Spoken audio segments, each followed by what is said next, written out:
عليكم السلام أحبتي. هذه الحلقة رقم 821 ونختتم بها آثار حديث عبد الكريم الوضاع عن بداية شهر رمضان ونهايته بحكاية رؤية الهلال. والشيخ مسلم بقى في ده، احنا طبعا يعني حديث عبد الكريم الوضاع في مسلم، يعني قصدي في صحيح مسلم. هو هنا بينقل بقى طبعا عن مالك، يقول لك حدثنا يحيى قراءته على مالك عن نافع ابن عمر انه ذكر رمضان لا تصوموا حتى تروا ولا تفطروا حتى تروه فان غم عليكم. وبعدين حديث ابو بكر بن ابي شيبه حدثنا ابو اسامه حدثنا فلان عن عبد الله بن عمر ان الرسول صلى الله عليه وسلم ذكر بدر فضرب بيديه وقال شهر هكذا وهكذا وهكذا، ثم عقد ابهامه فقال فصوموا رؤيته وفطروا رؤيته فنم عليكم فقدروا له 30. وتاني فنم عليكم فقدروا له 30، ده حديث ابي اسامه. ده هنا بقى تجديد بقى حكايه انه ايه ضرب بايده وعمل كذا والكلام الفارغ ده. وبنفس الاسناد بقى الشهر 29 هكذا وهكذا وهكذا فقدروا له، ولم يقل 30. يعني بقى رأيهم بقى ان شهر 29 يعني اذا رمضان على طول 29. وبرضو حديث زهير بن حرب انما الشهر 29 فتصوموا حتى تروا ولا تفطروا حتى تروا فنهم عليكم فاقدروا له. هنا الاخ مسلم او مجرم مصمم بقى على حكايه انه يكون الشهر شهر رمضان 29، او بيقول لك الشهر يعني اي شهر 29. وبعدين بيعتبروا السنه دي كلها وحي. طب وحي ازاي؟ الله يخرب بيوتكم. المهم حديث برضو عن البشر بن مفضل سلمة بن علقمة بن نافع عن عبد الله بن عمر قال رسول الله صلى الله عليه وسلم 10 يوم فزرعتم لها فصوموا ورأتم فافطروا وإن غم عليكم فاقدروا له. وحديث تاني عن برضو يصل لعبد الله بن عمر ويقول لك إذا رأتموه فصوموا وإذا رأتموه فافطروا فنهم عليكم فاقدروا له.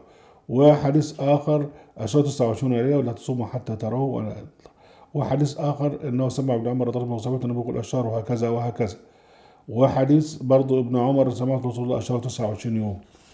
الله، ده أنا الظاهر أنا هصدق من كتر الكذب ده كل شوية شهر 29 يوم. الظاهر بقى الواحد حقيقي استغفر الله العظيم. وحديث برضو ابن عمر الشهر وهكذا وهكذا 29. وحديث شهر كذا وكذا صفق مرة تانية بيديه ونقض في سيس ثم مش عارف ابهام يعني عمال بيعملوهم بصوابعه كده. النبي بتاعهم اللي هم بيكذبوا عليه الصلاه والسلام لم يقل شيئا من هذا. لابد ان تؤمنوا بانه القران وكفاه. وحديث بقى نفس الكلام قال صلى الله عليه وسلم 29 وطبق شعب يديه وكسر اليمين قال وحسبه الشهر 30. الله، راح جاي بقى غلطان وانا لا يمكن قال الشهر 30. وحديث ابو بكر بن ابي شيبه بن عمر الاخ إنا أمة أمية لا نكتب ولا نحسب وشهر هكذا وهكذا وأقدر الهم وشهر هكذا وهكذا. معنى إيه؟ يعني قال لك يعني 30. الله، دي خبطنا في بعض. وحديث تاني نفس الكلام وبعدين ما يذكرش إن شهر 30. وحديث ابن عمر برضو الليلة ليلة النصف وما أدريك الليلة النصف خلص الشهر هكذا وكذا. وفي الثالث وسبعة أو حبس أو خنس إبهامه. وحديث أبو هريرة نزرعتم فصوموا وزرعتم فافطروا. وحديث تاني عن أبو هريرة نفس الكلام بس زاد فأكملوا العدة. العدة ايه بقى؟ يعني 30. ما هو لك قبل 29.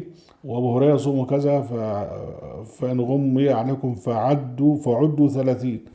وحديث أبو بكر بن أبي شيبة إذا رأتموه فصوموا وإذا رأتموه فافطروا فإن أغمي عليكم فعدوا 30. يعني إذا عندنا بقى تناقض، مرة يقول 29 ومرة يقول 30. وحكاية بقى يحط صابع ويعمل بصابع ويكسر في صابع، ده كله بقى شغل سيناريو. وبعدين بقى اختلافات أخرى في صوم يوم الشك، لا يصوم لا ما يصومش إلى آخره. هل يؤخذ الدين من هذا الهجص؟ اهلا وسهلا بكم احبتي ورجاكم عزيزي القرآن في قناه القرآن في موقع القرآن. لا تنسوا المشاركه بالشير ولايك، وعليكم السلام.